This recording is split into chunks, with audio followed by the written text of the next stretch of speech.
Welcome to Ask an Adaptive Riding Instructor. So this is officially question 1 of this little mini series.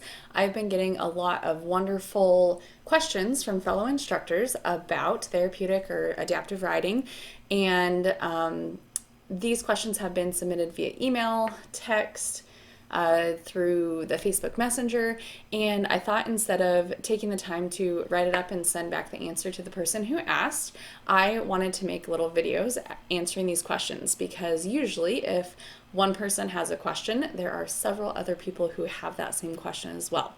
So the questions that are submitted, I'm going to be doing them anonymously, so I won't be using a name, kind of location that they're in, just because it is kind of a smaller community. But I wanted to really address these topics, get the information out there, and hopefully give some information that might help out some fellow instructors. So for the first question of this little mini series, question number 1 is, I have a rider who does not bend her knee so that her foot is under her knee, so to speak.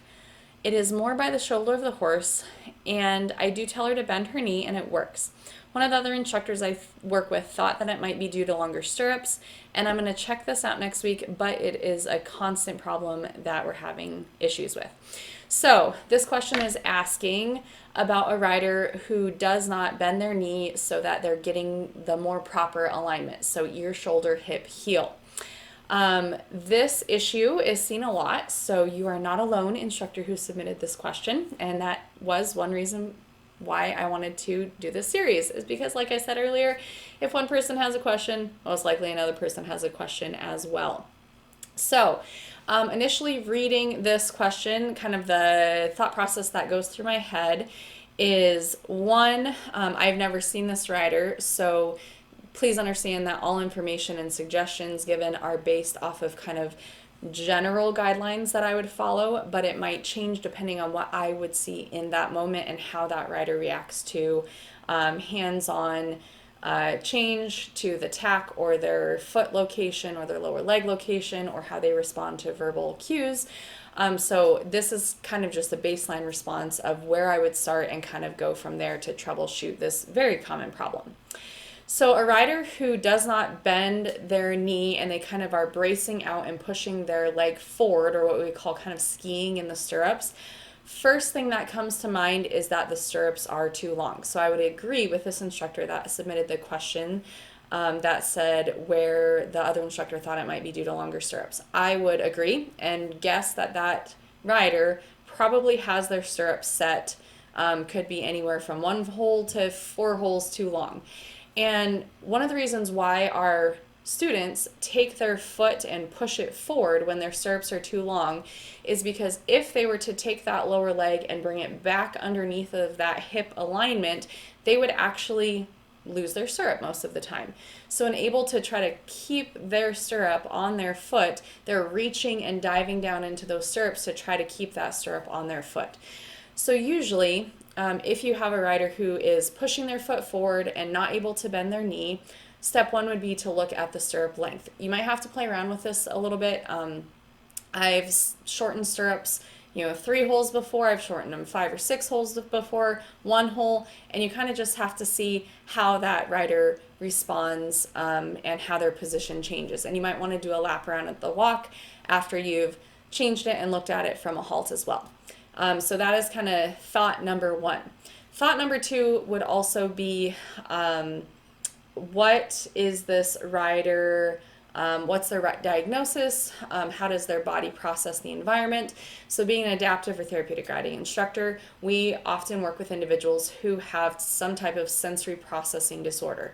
So perhaps this student maybe does not know where their foot is in space, or their lower leg is at, and they're just unaware of where their body is at in space, and so they're pushing that leg forward just out of default. So to address that possibility, I would suggest putting 2 sidewalkers on that student if it is suitable to them, and if they do not respond to you going and setting their leg and giving them verbal feedback, they might need 2 temporary sidewalkers to help physically assist that leg in staying in the appropriate location, and kind of giving them that physical cue and reminder if they go to push that leg forward again.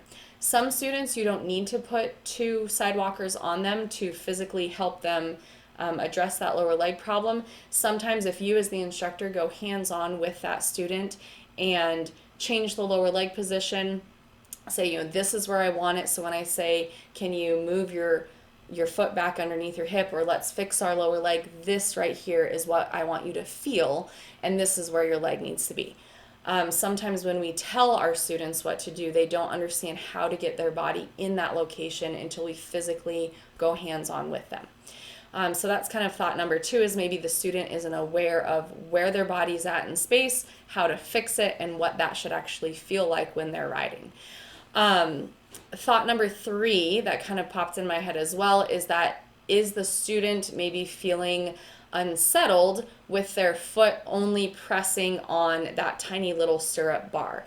I've known a lot of students to kind of tiptoe and reach because they feel like their foot is almost falling off of the edge of a stair, or falling off, into space when they let their foot go neutral or the heel slightly drop. So again, that could be just kind of a sensory processing thing that you have to work through with your students. If that is the case for a student, you could try a wider base stirrup, so maybe like a trail or an endurance stirrup that has a nice wider platform for the foot.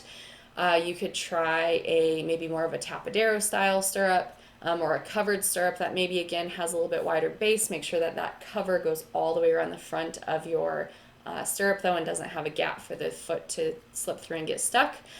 But those are kind of the 3 things that pop into my head. And then again, depending on what you see when you troubleshoot through this scenario in person and in real life, that then would kind of dictate where you go from there. So, does the student respond to just the instructor going hands-on and showing them where they need to go, where that lower leg needs to go? Do they respond to the stirrups being shortened? And then that's kind of your fix to that, and you just maybe need to now show them where that leg needs to be now with that shorter equipment and why that's important, and go over that information with them.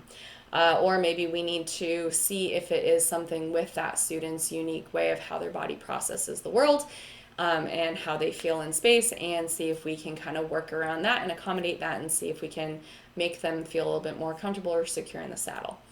So those are my thoughts on that question. So great question. Thank you to the instructor who submitted this.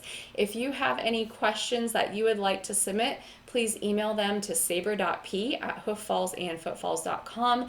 I will put my email on the video screen here for you guys to see. You can also send a message through my Hoof Falls and Footfalls Facebook page. You can comment below if you're watching this on YouTube if you have any questions, but I would absolutely love to hear more questions from fellow adaptive or therapeutic riding instructors.